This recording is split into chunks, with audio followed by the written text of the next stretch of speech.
Bab 187 Aku akan membawamu. Yang Xiao Jin hanya menatap Ren Xiaosu. Mereka menyerangnya karena dia bukan penghuni benteng. Omong kosong macam apa itu? Tiba-tiba, Ren Xiaosu berkata, kelompok khusus ini yang dikenal sebagai eksperimen telah tumbuh semakin kuat. Ketika saya sedang dalam perjalanan untuk menyelamatkan Anda, saya melihat seorang eksperimental menyuntikkan manusia normal. Ketika cairan abu-abu disuntikkan ke tubuh orang itu, ia entah bagaimana berubah menjadi eksperimental juga. Petik 2. Yang Xiao Jin mendengar ini untuk pertama kalinya. Dia berkata dengan kaget. Jadi jika mereka menyuntikkan semua penghuni benteng dengan obat itu, bukankah akan ada ratusan ribu eksperimen? Tidak. Tunggu. Mereka mungkin selektif tentang siapa mereka menyuntikkannya. Petik 2. Betul. Ren Xiaosu berkata. Mereka mungkin memilih orang-orang tertentu untuk disuntik, tetapi kita tidak tahu kondisi apa yang harus mereka penuhi. Saya pikir selama kita dapat mengetahui asal-usul eksperimen, kita harus dapat memahami bagaimana mereka memilih kandidat mereka. Pasti ada ribuan dan ribuan orang yang selamat setelah bencana di Stronghold 113, tetapi jumlah eksperimen hanya meningkat sekitar 1000 atau lebih pada akhirnya. Petik 2. Yang Xiao Jin tiba-tiba berkata, kami menerima informasi tentang perusahaan Pyro, dan sepertinya lab di pegunungan Jing terkait dengan mereka. Mereka menggunakannya sebelum The Cataclysm, dan itu menjadi hilang setelah itu. Mereka tidak punya pilihan selain menyerah pada bagian dari penelitian mereka, sehingga studi terkait juga hilang sebagai hasilnya. Petik 2. Lalu, apakah kalian tahu eksperimen macam apa yang mereka lakukan di sana? Ren Xiaosu bertanya, kami tidak tahu. Yang kami tahu adalah mereka bereksperimen pada pasien kanker. Para pasien kanker tahu mereka tidak akan hidup lebih lama. Jadi mereka memutuskan untuk menjual diri mereka kepada perusahaan Pyro untuk meninggalkan sejumlah uang untuk keluarga mereka. Jawab Yang Xiao Jin. Tiba-tiba, luka Ren Xiaosu menyengat kesakitan lagi. Dia mengambil obat hitam dari istana dan menerapkannya pada dirinya sendiri. Kamu juga harus memberi obat pada lukamu. Di mana Anda terluka? Petik 2. Yang Xiao Jin berkata, beri aku obatnya. Saya akan menerapkannya sendiri. Petik 2. Ren Xiaosu menyerahkan sebotol obat hitam kepada Yang Xiao Jin. Dia ingin memberitahu wanita itu tentang harganya tetapi berhasil menahan diri untuk tidak melakukannya. Kemudian dia menyaksikan Yang Xiao Jin meniup lilin sebelum dia mulai menerapkan obat hitam pada lukanya dalam kegelapan. Aku sudah lama mendengar tentang betapa ajaibnya obat hitammu ini. Tapi aku benar-benar tidak mengira obat ini seefektif ini. Mehem, Ren Xiaosu berkata dengan rasa ingin tahu dalam kegelapan. Apakah Anda memiliki luka yang tidak dapat Anda capai? Biarkan saya, dengan suara yang mencolok. Yang Xiao Jin menggunakan korek api untuk menyalakan kembali lilin. Ren Xiaosu menunduk dan terus menerapkan obat pada lukanya. Yang Xiao Jin menyaksikan Ren Xiaosu mengangkat kemejanya untuk mengungkapkan 4 luka yang sangat dalam dan berdarah di sekitar perutnya. Mereka mungkin ditimbulkan oleh cakar eksperimental. Beruntung organnya tidak terluka. Dia berkata dengan terkejut. Apakah kamu tidak merasa sakit tadi? Ren Xiaosu telah berbicara dengannya seperti semuanya baik-baik saja untuk waktu yang lama. Sepertinya tidak ada indikasi rasa sakit di wajahnya. Saat ia mengoleskan obat pada lukanya, Ren Xiaosu berkata dengan tenang, aku sudah terbiasa. Sudah terbiasa. 3 kata ini tampaknya memiliki semacam kekuatan yang tenang. Lebih dari 1 dekade kepahitan dan penderitaan tersimpan dalam 3 kata ini. Digunakan untuk rasa sakit, dulu terluka, digunakan untuk menanggungnya, di bawah cahaya lilin. Yang Xiao Jin memperhatikan bahwa dahi Ren Xiaosu meneteskan keringat. Apalagi bibirnya sudah pucat, dia jelas menderita luka yang sangat serius. Dia mengambil obat hitam dari Ren Xiaosu dan mengangkat ke mejanya. Dia disambut oleh lebih dari selusin luka di mana-mana. Yang Xiao Jin berkata, saya akan menerapkannya untuk Anda. Ren Xiaosu tidak mengatakan apa-apa dan hanya membiarkan jari Yang Xiao Jin menutupi lukanya. Kulit tangan gadis itu sama sekali tidak lembut. Bahkan, tangannya ditutupi dengan kapalan. Jelas menunjukkan dia telah melalui beberapa pelatihan yang sangat sulit. Faktanya, Ren Xiaosu sudah tahu sementara di pegunungan Jing bahwa Yang Xiaojin tidak lembut dan rapuh seperti kebanyakan gadis lain. Apakah itu menyakitkan? Katakan jika saya terlalu berat dengan aplikasi itu. Yang Xiaojin berkata dengan lembut. Belok ke arah lain. Anda memiliki cedera di punggung juga. Yang Xiaojin terdengar sangat tegas. Ren Xiaosu berpikir sejenak sebelum berkata. Tempat di atas tempat kami sebelumnya harus diisi dengan eksperimen. Sekarang kita sudah berjalan cukup jauh. Kita harus semakin dekat dengan gerbang benteng. Namun, saya tidak yakin apakah kita bisa melarikan diri dari sana. Petik 2. Akan sangat mudah untuk pergi dari bawah tanah ke permukaan. Tetapi bagaimana mereka bisa menghindari diburu oleh eksperimen sesudahnya? Jika mereka menabrak eksperimen saat mereka naik ke permukaan, mereka bisa dikejar hingga beberapa ratus kilometer dari benteng dan masih berakhir sekarat. Ren Xiaosu bisa merasakan efek menenangkan dari obat hitam. Rasa sakit dari luka-lukanya lega, meninggalkannya dalam semangat yang jauh lebih baik. Tapi saya pikir eksperimen ini pasti perlu istirahat di siang hari. Jadi jika kita menunggu di sini dengan tenang sampai siang hari ketika saatnya bagi mereka untuk bersembunyi, kita dapat menggunakan waktu itu untuk melarikan diri. Kita harus beristirahat dan melestarikan kekuatan kita untuk saat ini. Petik 2. Yang Xiaojin menjawab. Bukan rahasia mereka takut pada siang hari. Jadi deduksi Anda benar. Mereka pasti akan bersembunyi tidur ketika siang hari. Petik 2. Mehem. Ren Xiaosu mengangguk pada penegasannya. Dia berpikir. Orang-orang hebat berpikir sama. Keduanya duduk di selokan yang gelap dan terdiam sejenak. Yang Xiaojin tiba-tiba berkata. Sebenarnya, bahkan seorang teman dekat pun tidak akan kembali untuk menyelamatkan saya dalam situasi semacam itu. Saya akan melewatkan terima kasih dan hanya. Tapi Ren Xiaosu berkata dengan serius. Kamu harus tetap berterima kasih padaku. Yang Xiaojin terkejut. Terima kasih. Terima kasih yang diterima dari Yang Xiaojin. +10. Tunggu sebentar. Ren Xiaosu kaget. Dia hanya membuat Yang Xiaojin berterima kasih padanya karena dia pikir karena pencarian tidak dapat diselesaikan. Dia setidaknya harus mendapatkan tanda terima kasih untuk menebus kehilangannya. Sebagai hasilnya, terima kasih Yang Xiaojin benar-benar membuatnya mendapatkan 10 tanda terima kasih. Apa yang membuat Yang Xiaojin begitu istimewa? Tetapi pada saat ini, penutup lubang di atas mereka tiba-tiba bergerak. Kemudian eksperimental melompat turun dari atas. Namun, eksperimental juga tidak berharap melihat siapapun di sini. Jadi kedua belah pihak sama-sama terkejut dengan pertemuan ini. Apa yang terjadi dengan melarikan diri di siang hari? Mengapa eksperimental ini tiba-tiba turun ke selokan? Sudah hampir fajar sekarang. Bukankah seharusnya itu mencari tempat untuk beristirahat? Yang Xiaojin berkata dengan lembut. Tiba-tiba saya memikirkan masalah. Menurut Anda kemana mereka akan mundur pada siang hari? Petik 2. Ren Xiaosu mempertimbangkan pertanyaan itu sejenak. Selokan. Mehem. Yang Xiaojin mengangguk. Ren Xiaosu tiba-tiba merasa tidak enak. Dia ingin mereka melarikan diri ketika hari masih siang. Tetapi sepertinya mereka harus segera lari sekarang. Kalau tidak, mereka mungkin harus tidur dengan eksperimen. Siapa yang tahu jika eksperimen akan menyambut mereka? Dalam sekejap, eksperimental meraung dan menerkam mereka berdua. Ren Xiaosu bahkan tidak perlu bergerak saat klon bayangannya bergerak maju dengan pedang hitam di tangannya. Klon bayangan mencekik eksperimental dengan satu tangan dan mengangkat pedang hitam dengan tangan lainnya sebelum mencelupkannya ke jantung eksperimental. Eksperimental itu disematkan pada dinding selokan di sisi yang berlawanan. Tetapi bencana yang lebih besar akan datang. Raungan eksperimental ini telah mengingatkan semua eksperimen lain di atas tanah. 2 eksperimen lain diletakkan di jalan di sebelah lubang gat dan menyembulkan kepala untuk melihat-lihat.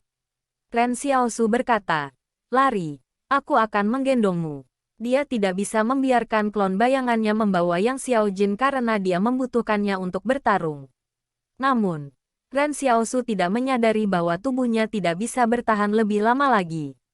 Setelah pertempuran sengit di malam hari dan terluka, ia merasa sulit untuk tetap berdiri. Tepat pada saat ini, Yang Xiaojin berlutut di depannya dan berkata, aku akan menggendongmu. Sebelum Ren Xiaosu bisa bereaksi, Yang Xiaojin sudah menempatkannya di punggungnya dan mulai berlari. Yang Xiaojin cukup tinggi, tetapi kerangka tubuhnya kecil. Ren Xiaosu merasa sedikit canggung ketika dia dibawa olehnya. Karena dia tidak pernah mengandalkan orang lain sebelumnya bahkan di saat-saat paling sulit. Dia telah kembali ke benteng untuk menyelamatkan seseorang. Tapi saat ini, orang yang dia ingin selamatkan sedang menggendongnya.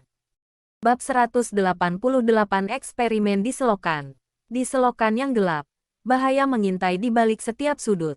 Sementara Ren Xiaosu dan Yang Xiaojin melarikan diri, tutup lubang di atas mereka terus-menerus dibuka oleh kelompok eksperimen baru yang bergegas. Setelah itu, eksperimen ini akan bergabung dan mengejar mereka.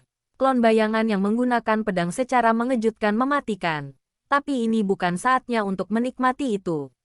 Klon bayangan bertarung dengan eksperimen sambil perlahan mundur juga. Karena hanya akan ada semakin banyak eksperimen yang turun ke selokan dari sini. Yang Xiaojin membonceng Ren Xiaosu dan terus berlari di selokan. Ada suara percikan di setiap langkah yang diambilnya di air kotor. Ren Xiaosu bahkan bisa mendengar Yang Xiaojin terengah-engah. Dia tahu Yang Xiaojin sudah berada di batasnya. Jadi itu pasti memakan banyak korban untuk menggendong orang lain di punggungnya saat ini. Ren Xiaosu berkata, "Mengapa kamu tidak menurunkanku?" "Tidak," Yang Xiaojin dengan keras kepala berkata sebelum dia bisa menyelesaikannya. Sama seperti di pegunungan Jing, karakter gadis itu selalu lebih keras daripada pria. Klon bayangan terus bertabrakan dengan dinding selokan untuk mencegah eksperimen menguncinya dengan anggota tubuh mereka. Ketika salah satu eksperimen menerkam ke belakang, klon bayangan menabrak dinding selokan dengan punggungnya dan menghancurkan eksperimental. Advertisement, hanya sesaat. Klon bayangan Ren Xiaosu telah memblokir 5 atau 6 eksperimen yang baru saja merangkak ke selokan di belakangnya.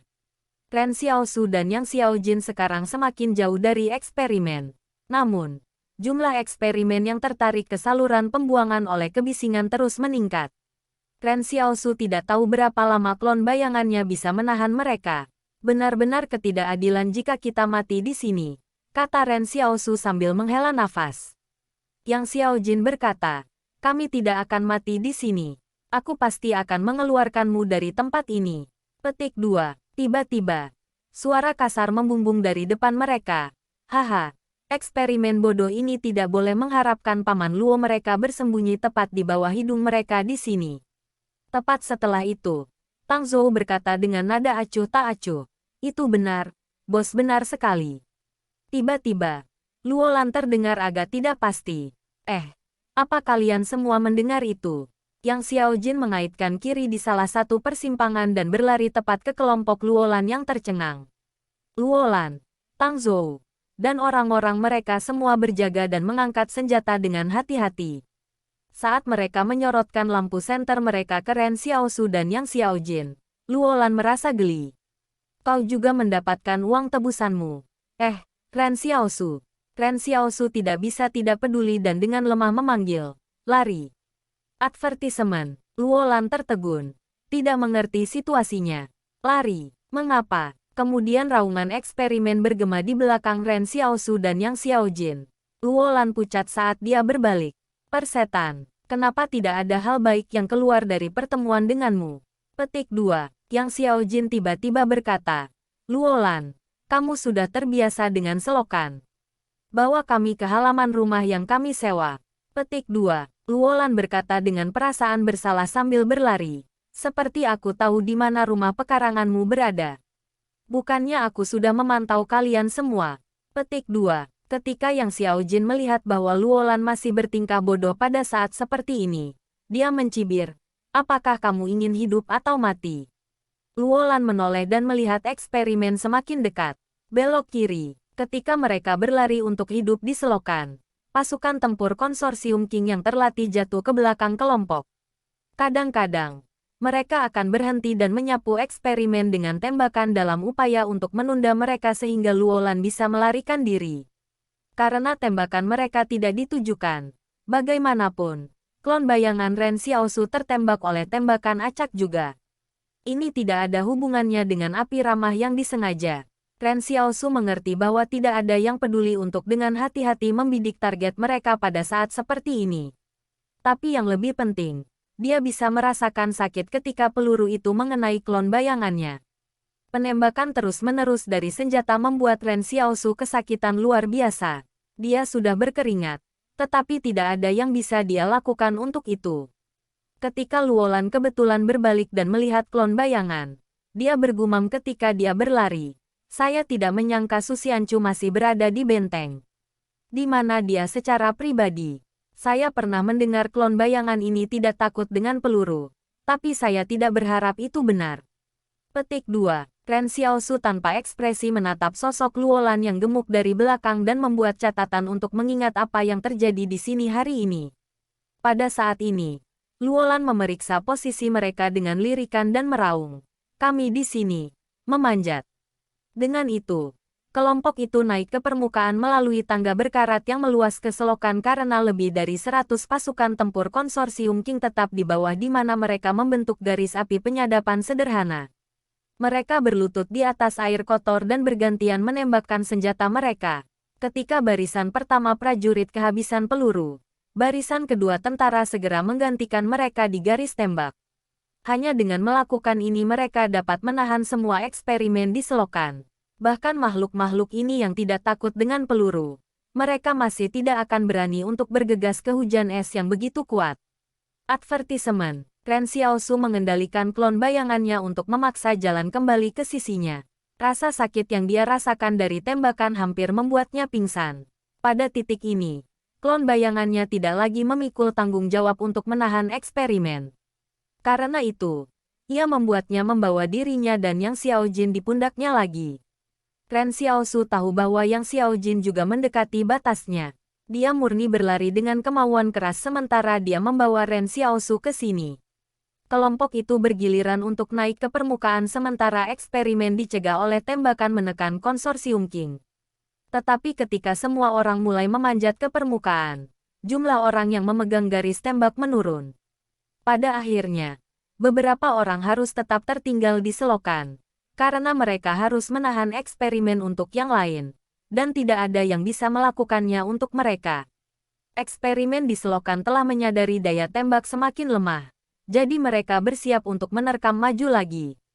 Luolan berteriak ke selokan dari atas, cepat dan bangun di sini.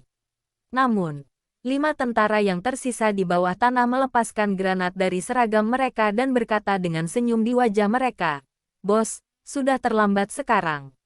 Setelah Anda melarikan diri, ingatlah untuk minum lebih banyak atas nama kami." Petik 2. Berhentilah berbicara omong kosong. Apakah Anda semua ingin saya minum sampai mati? Luolan mengutuk ke dalam selokan. Ketika dia mengatakan itu, dia tampak seperti akan kembali ke selokan. Namun, dia dengan kuat ditahan oleh Tang Zhou. "Bos, kamu akan mati jika kembali ke sana. Apa yang harus ditakuti? Paling-paling, kita mati bersama." Luolan berkata dengan marah, "Lepaskan tanganmu." Namun, setelah klon bayangan Ren Xiaosu menempatkan 2 orang yang dibawanya ke tanah, lompatan itu kembali ke saluran pembuangan. Kemudian klon bayangan gelap memegang pedang hitam di tangannya dan berdiri di depan 5 tentara konsorsium Qing. Di depannya, eksperimen melonjak ke depan. Klon bayangan melihat ke belakang dan memberi tanda kepada 5 tentara konsorsium Qing, "Pergi." Prajurit konsorsium Qing saling memandang. Mereka tidak menyangka akan terjadi hal semacam itu. Mereka semua dengan lembut mengucapkan terima kasih dan bergegas menaiki tangga ke permukaan. Sementara itu, klon bayangan langsung dikuasai oleh eksperimen. Eksperimen bergerak seperti laba-laba dan menyelimuti tubuh klon bayangan. Bahkan dengan kebugaran fisik klon bayangan, sulit untuk melakukan perlawanan yang efektif. Ren Xiaosu berkata dengan kejam, "Ledakan mereka." Luolan tertegun. Tapi klon bayangan Su Xianchu masih di sana. Meskipun dia ragu-ragu, Yang Xiaojin tidak. Dia tahu Ren Xiaosu pasti mengatakannya karena suatu alasan. Untuk alasan apa itu, dia tidak perlu mempertimbangkannya.